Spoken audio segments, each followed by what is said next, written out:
हळद रुसली कुंकू हसलं मालिकेच्या आजच्या भागामध्ये आपण पाहत आहोत की आता इकडे कृष्णाने दुष्यंत आणि तिच्यासाठी ताट आणलेलं असतं भरून आणि तेव्हा ती आता दुष्यंतला घास भरवत असते. तुम्ही साखर कारखान्याचे आता इकडे काम भेटलेलं आहे तुम्हाला, त्यामुळे तुमचं तोंड गोड करते असं ती म्हणत असते. आणि त्याच वेळेला आता इकडे दुष्यंतसुद्धा तिला घास भरवत असतो आणि म्हणत असतो, तुम्हीसुद्धा सरपंचपदाचा कारभार हाती घेतला आहे आणि त्याचबरोबर सरपंचपदाचा कारभार हाती घेऊन तुम्हीसुद्धा ह्या सगळ्या गोष्टी चांगल्या पद्धतीने करताय ना, त्यामुळे तुम्हालासुद्धा हा मी प्रेमाचा घास भरवत आहे, तुमचंसुद्धा तोंड गोड करत आहे असं ती म्हणत असते. त्याच वेळेला आपण पाहतो की इकडे कृष्णा म्हणत असते, खरं सांगू का दुष्यंत सरकार, आता तुम्हा तर साखर कारखान्याचे मालक झालात, म्हणजे साखर कारखाना आता इकडे तुमच्याच जवळपास नावावर आहे. त्यामुळे तुम्हाला एक गोष्ट सांगू का, तुम्हाला किती आणि कशा पद्धतीने कामे करावी लागतील, मग त्या सगळ्या कामातून तुम्हाला माझ्यासाठी वेळ थोडी ना भेटणार आहे. मग मी काय म्हणायलो आहे ते तुम्ही ऐकून घ्या ना. तेव्हा तो म्हणत असतो, हां बोला ना, काय म्हणताय. मग तुम्हाला वेळ भेटणार नाही म्हटल्यावर इथे मला तुम्ही वेळ देणार की नाही असं सुद्धा आता इकडे ती बोलत असते. त्याच वेळेला तो म्हणत असतो, हो हो मिळणार ना, तुम्हाला वेळ नाही मिळणार असं कसं. पण तेव्हा कृष्णा म्हणत असते, ते सगळं काही ठीक आहे, पण तुम्हाला एक गोष्ट सांगू का, हे बघा ना, आता जरी तुम्हाला साखर कारखान्यातून वेळ नाही भेटला तरीसुद्धा मी तुम्हाला एक गोष्ट सांगते की आता तुम्ही माझ्यापासून असे दूर आणि लांब जाणार नाही आहात. आणि त्याचबरोबर इथे आता मी हे सरपंच पद आणि ह्या सगळ्या गोष्टी कशामुळे इथे घेतलेल्या आहेत, तर फक्त आणि फक्त तुम्ही माझ्या पाठीशी खंबीरपणे उभे असणार आहात ना, त्यामुळे मी हे सगळं काही हातामध्ये घेतलं आहे. मग मला तुम्ही एकदा थोडं थोडं करून शिकवा, तुम्ही मला एकदा थोडं थोडं करून शिकवायला लागले ना, आणि मला त्या सगळ्या गोष्टी आल्या ना, तर मग काही जरी झालं ना तरीसुद्धा इथे मी पुन्हा तुम्हाला अजिबात थोडासुद्धा त्रास देणार नाही. तेवढ्यातच आता कृष्णाला इकडे फोन येतो आणि कृष्णाला फोन आल्यानंतर आता लगेचच इकडे जो काही दुष्यंत आहे तो दुष्यंत तिला म्हणत असतो, अगं कृष्णा काय करतेस तू, इथे खाऊन जा ना प्लीज, असं करू नकोस ना, असं सुद्धा तो तिला बोलत असतो. आणि त्याच वेळेला म्हणत असतो, अगं असं करू नकोस ना, जेवणाच्या ताटावरून तू का उठत आहेस, असं बोलल्याबरोबर कृष्णा म्हणत असते, थांबा इथे आवाज येत नाही आहे, काय यार कृष्णा जेवायचं ना अगोदर, असं बोलत असतो. तर आपण पाहतो की इकडे आता दुसऱ्या बाजूला अनुसया खोलीमध्ये रागातच बसलेली असते आणि डोळे बंद करून खुर्चीवर बसते. तेवढ्यातच आता समर तिथे येतो. समर तिथे आल्यानंतर त्याला फार राग येत असतो, तो चिडचिड करत असतो आणि म्हणत असतो, आई तुझ्या गोष्ट लक्षात येते का, त्या दुष्यंतला इकडे साखर कारखाना दिलाय, त्याचबरोबर इकडे दूध डेअरी दिलेली आहे आणि मला काय दिलेलं आहे तर शेती, कंत्राटदार आणि ह्या सगळ्या गोष्टी. मला सांग आई, ह्या सगळ्या गोष्टीमुळे काय होणार आहे, तुला असं वाटतं का की ह्या सगळ्या गोष्टीमुळे मी वरती येईल म्हणून. नाही आई नाही, काही जरी झालं ना तरीसुद्धा मला ह्या सगळ्या गोष्टी अशा नाही करायच्या. त्यावर आपण एवढी दिवस झालं, एवढी वर्ष 26 वर्ष जवळपास ह्या सगळ्या गोष्टींची वाट बघितली आणि 26 वर्ष एवढ्या सगळ्या गोष्टींची वाट बघून सुद्धा जर असं झालेलं आहे तर मग काय करायचं सांग ना तू, आई बोल ना. त्यावर आता इकडे अनुसया त्याला गप्प करत असते आणि म्हणत असते, जरा शांत बसणार आहेस का तू, हे बघ अशी चिडचिड आणि ह्या सगळ्या गोष्टी करू नकोस, कारण भिंतीला सुद्धा कान असतात, तुझं काय चाललेलं आहे हे बघ, असं वागू नकोस वगैरे वगैरे, हे सगळं काही ती आता इथे बोलत असते. त्याच वेळेला आता इकडे तो म्हणत असतो, अगं आहे पण किती दिवस असं बसणार आहोत शांत, एवढी वर्ष आपण जर इथे ह्या सगळ्या गोष्टीशी वाट बघितली आणि जर आपल्याला जे पाहिजे तेच मिळत नाही म्हटल्यावर मग कसं शांत बसायचं आहे, तू सांग ना, असं सुद्धा आता इकडे तो बोलत असतो. तेव्हा अनुसया त्याला म्हणत असते, हे बघ शांत बस, आत्ता काहीच बोलायचं नाही आहे आणि त्याहूनही सगळ्यात महत्त्वाची गोष्ट म्हणजे हे आपलंच आहे आणि हे आपल्यालाच मिळणार आहे, हळूहळू करून आपण सगळं काही आपल्या नावावर करूनच घ्यायचं आहे, कळलं तुला, असं सुद्धा आता इकडे ती बोलत असते.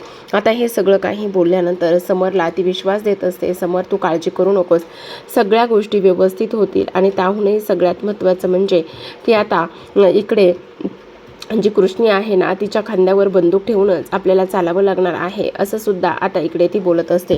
त्याचबरोबर प्रेक्षकांनो, आपण इकडे दुसऱ्या बाजूला पाहतो की आता दुसऱ्या दिवशी सकाळची वेळ असते आणि दुसऱ्या दिवशी सकाळी कृष्णाने नेहमीप्रमाणेच ग्रामसभा भरवलेली असते आणि कृष्णाने नेहमीप्रमाणेच ग्रामसभा भरवल्यानंतर आता गावकरी बरेच जण आलेले असतात. आता गावकरी आल्यानंतर आता गावकऱ्यांचे जे काही प्रश्न आहेत त्या सगळ्या गोष्टी आता इकडे ते विचारत असतात आणि त्या सगळ्या गोष्टी विचारत असताना आपण पाहतो की इकडे लगेचच आता जी काही आपली कृष्णा आहे त्या कृष्णासमोर गावातले 2 व्यक्ती येत असतात आणि गावातले 2 व्यक्ती आल्यानंतर आता ते म्हणत असतात की हा माझा भाऊ आहे आणि माझ्या वडिलांनी एकाला जमीन दिली आणि एकाला दुकान दिलं. पण मला सांगा, जर एकाला जमीन आणि एकाला जर दुकान दिलेलं असेल तर मग आता दुकानातला तो सगळा काही खर्च आणि त्या सगळ्या काही गोष्टी जास्त येतात.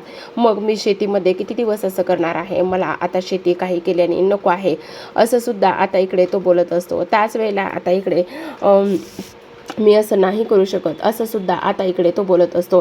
त्याच वेळेला आता इकडे कृष्ण म्हणत असते, काय करताय तुम्ही हे बघा, अशा पद्धतीने हे सगळं काही करू नका, जरा शांत बसणार आहात का? आणि मला सांगा, एकाला शेती दिलेली आहे तर एकाला दुकान दिलेलं आहे ना, तर मग तुम्ही थोडासा विचार करा ना की आता दोघेही जण, एक जण शेती करा, एक जण दुकान चालवा आणि त्यानंतर शेती आणि दुकानामधून जो काही इथे पैसा निघतोय, जो काही इथे प्रॉफिट होतंय, ते तुम्ही दोघेही जण मिळून इथे वाटून घेऊ शकत नाहीये का? असं भांडणं करून आणि ह्या सगळ्या गोष्टी करून तुम्हाला काय भेटणार आहे? हे बघा, ह्या सगळ्या गोष्टी भांडणं आणि हे सगळं करून तुम्हाला काहीच भेटणार नाही, ही सुद्धा गोष्ट तेवढीच जास्त महत्त्वाची आहे की नाही, असं सुद्धा आता इकडे कृष्णा बोलत असते. आणि त्याचबरोबर तुम्हाला एक गोष्ट सांगू का, आता पैसा वाटून घेतल्यानंतर मग तुम्ही आनंदातच राहणार आहात ना. आणि तुम्हाला एक गोष्ट सांगते, हे बघा, हे जे काही आयुष्य आहे ना, हे फक्त आपल्याला एकदाच मिळतं. हे आयुष्यामध्ये आपल्याला पुन्हा पुन्हा आयुष्य डबल मिळत नाही. त्यामुळे जे काही मिळतंय ना, ते आयुष्य आनंदाने सुखासमाधाने घाला, असं कृष्णा बोलत असते. त्याचबरोबर आपण पाहतो की हे सगळं काही बोलल्यानंतर आता लगेचच इकडे कृष्णा म्हणत असते, आणखी कोणाचं काही इथे विचारायचं आहे का, कोणाचे काही प्रश्न आहेत का, असं सुद्धा ती इथे बोलत असते. आता त्याच वेळेला तिथे बाळजा येते आणि बाळजा म्हणत असते, माझे काही प्रश्न आहेत आणि मला सुद्धा न्याय हवा आहे, माझा सुद्धा एक प्रश्न आहे, असं म्हटल्याबरोबर जेव्हा सगळेजण बाळजाकडे पाहतात तेव्हा मात्र सर्वांना खूपच मोठा धक्का बसत असतो की आता बाळजा नेमकी इथे कशी आली आणि त्याचबरोबर बाळजा नेमका आता इथे काय करायचं आहे आणि काय नाही, ह्या सगळ्या गोष्टी आता इकडे ती बोलत असते. त्याचबरोबर आपण पाहतो की हे सगळं काही इथे सुरू असताना कृष्णा लगेचच त्या खुर्चीवरून उठते आणि कृष्णा त्या खुर्चीवरून उठल्यानंतर आता बाळजाकडे ती पाहत असते आणि तेव्हा बाळजा म्हणत असते, तेच मी तुम्हाला सांगण्याचा प्रयत्न करते की माझंसुद्धा इथे काही तक्रारी आहेत आणि त्या तक्रारी इथे असल्यामुळे मला न्याय मिळणार आहे का, असं इकडे ती बोलत असते. आणि तेव्हा कृष्णा म्हणत असते, तुम्ही इथे काय करायला लागलेला आहात आणि तुमची इथे येण्याची हिंमत कशी झाली, असं कृष्णा सरळ सरळ इथे बोलत असते. आता ह्या सगळ्या गोष्टी बोलल्यानंतर ती म्हणत असते, अगं कृष्णे, तुला एक गोष्ट सांगू का, मला न्याय हवा आहे गं कृष्णे, न्याय हवा आहे.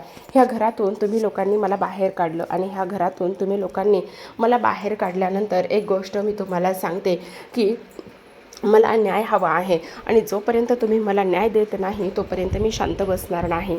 तेव्हा आता सगळेजण विचारत असतात की तुम्हाला नेमका कोणता आणि कसला न्याय हवा आहे.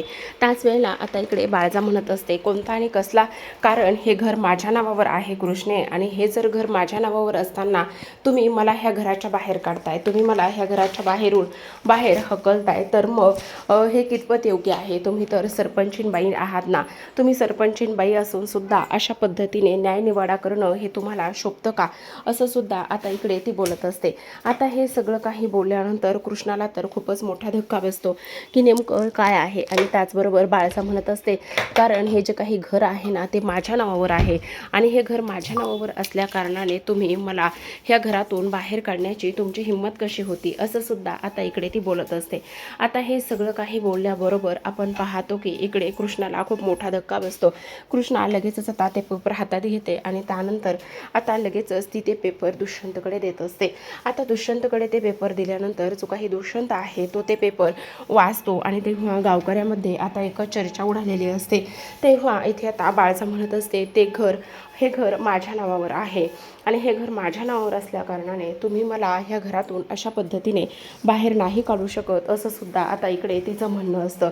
आता जेव्हा इकडे कृष्णा त्या खुर्चीवरून उठलेली असते त्याच वेळेला बाळजा बरोबर त्या खुर्चीवर जाऊन बसते आणि बाळजा त्या खुर्चीवर जाऊन बसल्याबरोबर आता लगेचच इकडे सगळ्यांकडे चर्चा सुरू झालेली असते. आता आढळराव जे आहे ते बाहेर येतात. आढळराव बाहेर आल्याबरोबर ते म्हणत असतात, बाळजा, हे समजा काय, तुझी इथे येण्याची हिंमत कशी कशी झाली आणि त्याचबरोबर तू इथे समजतेस कोण स्वतःला, असं सुद्धा इकडे आता ते बोलत असतात. आणि ते ती म्हणत असते, अरे रे रे तुम्ही आलेला आहात का, आणि हे घर माझ्या नावावर आहे म्हटल्यावर मी इथेच येणार ना, मी दुसरीकडे कुठे जाणार. तेव्हा आढळराव म्हणत असतात की कसं शक्य आहे. त्यावरती म्हणत असते, हे बघा हे शक्य आहे. तेव्हा आता इकडे आढळरावांना फार त्रास होतो आणि ते इकडे बाळजावर आरडाओरडा करत असतात. त्याच वेळेला बाळजा म्हणत असते, नाही नाही नाही नाही नाही नाही अहो आढळराव, हे बघा असं चुकून पण करू नका, खूप मोठी चूक करताय तुम्ही ह्या सगळ्या गोष्टी करून. त्याच वेळेला आता इकडे तो म्हणत असतो, हे शक्यच नाही आहे, मी तुझ्या नावावर हे घर वगैरे ह्या सगळ्या गोष्टी अजिबात केलेल्या नाही आहे. तेव्हा ती म्हणत असते, अहो तुम्ही कुठं सुधीत असता, दारूच्या नशेमध्ये तुम्ही काय करता हे तुमचं तुम्हाला तरी कळत आहे का. तेव्हा आता इकडे कृष्णा म्हणत असते, हे बघा बाळजाबाई, तुम्ही हे खूप चुकीचं करताय आणि खऱ्या घराचे कागदपत्र हे आमच्याकडे आहेत आणि तुम्ही हे फार चुकीचं करताय. हे तुमची हे सगळं काही करण्याची तुमची हिंमत कशी झाली, असं सुद्धा आता इकडे कृष्णा म्हणत असते. तेव्हा बाळजा म्हणत असते, अगं असं कसं म्हणजे, काय चुकीचं आणि काय बरोबर हे तू मला शिकवणार का आता, तू मला कायदा सांगणार का आता. अगं कृष्णे, तुला तर धड लिहिता वाचता येत नाही, तुला काहीच येत नाही आणि तू मला कायदा शिकवणार का, की कायदा कसा असतो काय असतो म्हणून. कृष्णे सांग ना, तू मला ह्या सगळ्या गोष्टी शिकवणार का. अगं नाही कृष्णे नाही, तुला ते जमणार नाही ग, कारण एवढी वर्ष मी ह्या गावावर ह्या घरावर मी स्वतः राज्य केले आणि आता तू काल येऊन मला ह्या सगळ्या गोष्टी शिकवणार आहेस का. अजिबात नाही, मी काही जरी झालं ना तरी सुद्धा तुझं काही एक ऐकून घेणार नाही, असं सुद्धा आता इकडे ती बोलत असते. आता हे सगळं काही बोलत असताना दुष्यंतला मात्र फारच राग येत असतो. दुष्यंत म्हणत असतो, बाळजाबाई तुम्ही हे अजिबात बरोबर करत नाही आहात, तुम्ही हे खूप जास्त चुकीचं करताय, तुमची हे करण्याची हिंमत कशी झालेली आहे, तुम्ही समजता कोण स्वतःला, असं सुद्धा आता इकडे तो बोलत असतो. त्याच वेळेला आता इकडे आमच्याकडे खऱ्या घराचे कागदपत्र आणि त्याचबरोबर हे घर आढळरावांच्याच नावावर आहे याचे कागदपत्र आहेत. तेव्हा आता लगेचच बाळजा म्हणत असते, एवढाच तुम्हाला स्वतःवर विश्वास आहे ना, तर मग जा ना आणि बघा ना की कोणाच्या नावावर कोणते कागदपत्र आहेत आणि काय आहे ते, जा जा जा जा आणि बघा. असं म्हणून आता लगेचच कृष्णा आणि त्याचबरोबर दुष्यंत हे दोघेही जण कागदपत्र पाहण्यासाठी खोलीमध्ये जातात. आता कागदपत्र पाहण्यासाठी खोलीमध्ये गेल्यानंतर आपण पाहतो की आता इकडे बाळजा लगेचच मैनावतीला म्हणत असते, ए मैने जा माझ्यासाठी चहा टाक. तेव्हा मैनावती म्हणत असते, काय मी तुमच्यासाठी चहा टाकू. तेव्हा बाळजा म्हणत असते, हो मग कोण टाकणार आहे, तूच नाही तर जा टाक लवकर आणि जरा चांगला कडक कर काय. त्यावेळेस आता लगेचच ती म्हणत असते, हां ठीक आहे आणते. असं म्हणून मैनावती चहा आणण्यासाठी आतमध्ये निघून जाते. इकडे आता दुष्यंत आणि त्याचबरोबर कृष्णा हे दोघेही जण खोलीमध्ये येतात आणि दोघेही जण खोलीमध्ये आल्यानंतर त्या अलमारीमध्ये जे काही पेपर्स आहेत, म्हणजे सगळेच तिचे असो घराचे असो प्रॉपर्टीचे कारखान्याचे वगैरे हे सगळे काही जे पेपर्स आहेत ना, ते पेपर्स ते दोघेही जण आता शोधू लागलेले असतात. आणि ते पेपर शोधत असताना आपण पाहतो की इकडे आता लगेचच दुष्यंत ते पेपर पाहतो आणि दुष्यंतने ते पेपर पाहिल्याबरोबर त्याला खूपच मोठा धक्का बसतो. कारण त्या पेपरनुसार असं स्पष्ट झालेलं असतं की आता हे जे काही घर आहे ना, ते मात्र इथे बाळजाबाईच्या नावावर आहे. आता तेवढ्यातच मैनावती चहाचा कप घेऊन आलेली असते आणि मैनावती चहाचा कप घेऊन आल्यानंतर बाळजा चहा पिते आणि म्हणत असते, काय गे मैने, मी घरातून गेले आणि चहा कसा बनवायचा काय बनवायचा हे सुद्धा तू विसरलीस का. असा पानसट चहा का बरं बनवून आणलेला आहेस आणि हा कसला लागतोय हा गोमूत्रासारखा चहा. त्याच वेळेला ती म्हणत असते, अहो त्याचं काय आहे ना, हा चहा जो आहे ना तो इथे मोठ्या जाऊबाईंनी बनवलेला आहे, म्हणजे आढळरावांना तसा चहा आवडतो ना, त्यामुळे त्यांनी तो तसा चहा बनवला होता. त्याच वेळेला बाळजा म्हणत असते, अगं बाई बाई, मी घराच्या बाहेर काय गेली आणि ह्या घरामध्ये तर प्रेमाचे वारे चांगलेच व्हायला लागलेले आहेत म्हणायचं ना. म्हणजे काय आहे हे सगळं, ह्या घरामध्ये तर आता प्रेमाला उधाणच आलेलं आहे ना, पण मी आता आलेली आहे ना, मी आता आलेले आहे तर सगळं काही मी नीटच करणार आहे, असं सुद्धा आता इकडे ती बोलत असते. आता हे सगळं काही बोलल्यानंतर आपण पाहतो की कृष्णा आणि दुष्यंत हे बाहेर येतात. कृष्णा आणि दुष्यंत बाहेर आल्याबरोबर इकडे आता बाळजा म्हणत असते, काय आलात का बाहेर, झाली का तसल्ली मनाची, काय झालं, काय दाखवलं पेपरमध्ये, कसले आहेत पेपर, प्रॉपर्टीच्या पेपरमध्ये काय दाखवलं सांगा ना, कोणाच्या नावावर आहे प्रॉपर्टी, असं बाळजा म्हणत असते. त्याच वेळेला कृष्णा आता म्हणत असते, बाळजाबाई हे तुम्ही फार चुकीचं करताय, ह्या सगळ्या गोष्टी तुम्ही खूप चुकीच्या पद्धतीने करताय, तुम्ही हे सगळं अशा पद्धतीने करायला नकोय, का असं वागताय, हे बघा हे तुम्हाला खूप महागात पडेल, हे तुम्ही बरं नाही केलं. त्याच वेळेला आता इकडे बाळजा म्हणत असते, काय बरं आणि काय खोटं ह्या गोष्टी तुम्हाला सांगू नकोस, कारण मी केलेलं आहे ना ते अगदी बरोबर केलेलं आहे, काहीही चुकीचं मी अजिबात केलेलं नाही, असं सुद्धा आता इकडे ती बोलत असते. त्याच वेळेला वेळेला आता इकडे कृष्णा म्हणत असते, नाही बाळजाबाई नाही, तुम्ही फार चुकीचं वागताय, तुमची हिंमत कशी झाली हे सगळं काही करायची, आणि तुम्ही फसून अशी प्रॉपर्टी नावावर करून घेऊ शकत नाही. त्यावर बाळजा म्हणत असते, प्रॉपर्टी कशी नावावर करायची, काय करायची ह्या गोष्टी मुळात तू मला शिकू नकोस, कळलं का तुला, आणि तू कोण ग मला सांगणारी, समजलं. आता हे घर माझ्या नावावर आहे आणि हे घर माझ्या नावावर असल्या कारणाने तुम्ही कोणी बी ह्या घरामध्ये राहणार नाही आहात. तुम्ही सगळेजण आता हे घर सोडूनच निघून जाणार आहात, समजलं. कारण हे घर फक्त आणि फक्त माझं आहे आणि माझ्या मालकीच्या घरामध्ये कोणाला राहायचं आणि कोणाला नाही हे मी ठरवणार. त्यामुळे माझ्या घरामध्ये फक्त आणि फक्त मी आणि माझा पोरगा दुष्यंत आम्ही दोघंच ह्या घरामध्ये राहणार आहोत, समजलं. असं स्पष्टपणे बाळजाचं मत असतं. त्याच वेळेला आता इकडे आढळराव पुढे येतात आणि आढळराव म्हणत असतात, ठीक आहे बाळजा, अगं तू माझ्याकडून हे अशा पद्धतीने बळकावून घेतलं आहेस ना, त्यामुळे तुला ते कधीच कुठेच पचणार नाही आहे. आणि तुम्हाला एक सांगू का, हे बघा अनुसयाबाई, बॅग भरायला घ्या, ह्या अशा हिच्या घरामध्ये राहायचं नाही आपल्याला. अगं तुला असं भीक म्हणून हे घर मी देतो, समजलं तुला, पण आपल्याला ह्या अशा हिने टाकलेल्या तुकड्यावर अजिबात जगायचं नाही आहे. आत्ताच्या आत्ता बॅगा भरायला घ्या आणि इथून चालते होऊया, असं आता इकडे आढळराव म्हणत असतात. त्याच वेळेला आता इकडे लगेचच आढळराव अनुसयाला म्हणतात, हे बघा अनुसयाबाई, ताबडतोब बॅग भरायला घ्या. तेव्हा आता अनुसया म्हणत असते, खरं तर मला कोणत्याही गोष्टीचा मोह नाही आहे, पण 26 वर्षापूर्वी इथे विंचवाच्या पाठीवर जसं आयुष्य जगावं ना, तसं मी आत्तापर्यंत जगत आलेली आहे. पण आत्ता कुठेतरी असं वाटत होतं की नाही आता सगळं व्यवस्थित होईल म्हणून, पण नाही, ही बाळजा कोणालाच इथे आनंदाने आणि सुखाने जगू देणार नाही. असू द्या, तुम्ही जिथे असाल ना तिथेच माझा आनंद आहे आणि तुम्ही म्हणाल ना तिथेच मी तुमच्या सोबतीनं यायला तयार आहे. असू द्या, कारण ह्या घरामध्ये जेव्हा लग्न करून आले तेव्हा इथे आनंदाने पाऊल ठेवला होता, पण ही बया माझ्या सुखावर उठलीच आहे, तर मग आता बोलणारच काय मी, असं सुद्धा आता इकडे अनुसया बोलत असते. आणि आढळरावांना वचन देते, तुम्ही जसं म्हणाल तसंच मी तुमच्यासाठी कुठेही राहायला तयार आहे, असं म्हणून आता रडतच आतमध्ये निघून जाते. आतमध्ये जाऊन तिला आता बॅग भरायची असते आणि त्याच वेळेला कृष्णा आता धावतच तिच्या पाठी येते आणि म्हणत असते, सासूबाई सासूबाई थांबा, सासूबाई थांबा. आता पाठीमागे आल्यानंतर इथे ती म्हणत असते, नाही सासूबाई नाही, आपल्याला असं अजिबात करायचं नाही आहे, तुमच्या गोष्टी लक्षात येत आहेत का, हे बघा ती आपल्याला उकसवण्याचा प्रयत्न करत आहे ती बाळजाबाई, आणि आपण इथून नाही जायचं कुठेच. हे बघा मी सरपंच आहे, कायदा मला सुद्धा कळतो आणि त्याचबरोबर आणखी काही आपल्या हातातून गेलेलं नाही, असं सुद्धा ती बोलत असते. त्याच वेळेला आता अनुसया म्हणत असते, नाही ग कृष्णे नाही, तू मला जेव्हा इथे येण्या अगोदर तुझी आणि माझी भेट होण्या अगोदर तू मला एक वचन दिलं होतंस की काही जरी झालं तरीसुद्धा माझ्या हक्काचं जे काही आहे ना ते तू मला मिळवून देशील म्हणून. पण काय झालं कृष्णे, मला फक्त ह्या घरामध्ये माझ्या नवऱ्यासोबत आता राहिलेली वर्ष सुखाने राहायची होती ग, सुखाने संसार करायचा होता, पण बघितलंस ना तू तसं काहीच होत नाही आहे, सगळं काही वेगळंच आणि चुकीचं होतंय, काय करायचं कृष्णे सांग ना आता तू. त्याच वेळेला कृष्णा म्हणत असते, हे बघा तुम्ही असं रडू नका आणि कोलमडून अजिबात जाऊ नका, सगळं काही व्यवस्थित होईल, मी आहे ना, मी सगळं व्यवस्थित करील.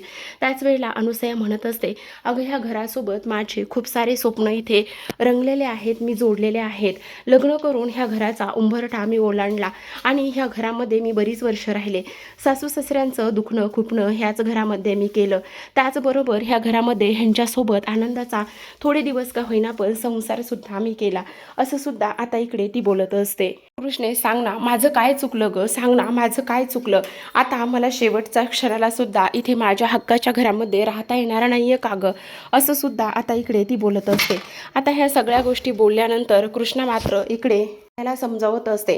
तर आता दुष्यंत रागातच येतो आणि दुष्यंत रागातच आल्यानंतर तो कृष्णाला म्हणत असतो, नाही कृष्णा नाही, इथे 1 मिनिटसुद्धा राहायचं नाही आहे, आत्ताच्या आत्ता मी हे घर सोडून जातोय आणि आपण सुद्धा जायचं आहे, असं तो स्पष्टपणे बोलत असतो. तर आता प्रेक्षकांनो आजच्या भागामध्ये एवढंच. उद्याचा भाग फार इंटरेस्टिंग असणार आहे, कारण उद्याच्या भागामध्ये आपल्याला असं पाहायला मिळत आहे की आता इकडे जी काही बाळजा आहे त्या बाळजावरती दुष्यंत रागवलेला असतो, चिडलेला असतो आणि त्याच वेळेला बाळजा म्हणत असते, हे तुझं असं रागून आणि चिडून काही होणार नाही, समजलं का तुला, कारण तुझ्या काही गोष्टी लक्षात येत नाही आहेत, काही जरी झालं ना तरीसुद्धा ह्या घराची मालकीण मी आहे आणि त्यामुळे तुला जायचं असेल तर जा, राहायचं असेल तर राहा. आणि तेव्हा तो म्हणत असतो, अजिबात नाही, मी इथे राहणार नाहीये, मी आत्ताच्या आत्ता हे घर सोडून निघून जात आहे, असं सुद्धा आता इकडे तो बोलत असतो. त्याचबरोबर आपण पाहतो की आता इकडे दुष्यंत हा घर सोडून निघालेला असतो आणि तेव्हा कृष्णा ताबडतोब त्याच्या पाठीमागे येते. ताबडतोब त्याच्या पाठीमागे येऊन त्याला समजावून सांगण्याचा प्रयत्न करत असते. ती म्हणत असते, असं काय करताय दुष्यंत सरकार, मी सरपंच झाले आहे, मला तुमची गरज आहे, आपण मिळून ह्या सगळ्या गोष्टीवर काहीतरी इथे मार्ग काढूया ना, तुम्ही मला असं एकटीला सोडून नाही जाऊ शकत. आणि त्याच वेळेला आता इकडे दुष्यंत कृष्णाच्या ह्या म्हणण्यानुसार घर सोडण्याचा जो निर्णय आहे तो रद्द करणार असतो. तर पाहत राहा हळद रुसली कुंकू हसलं. भेटूयात पुन्हा एका अशाच नवीन एपिसोड सोबत. तोपर्यंत धन्यवाद.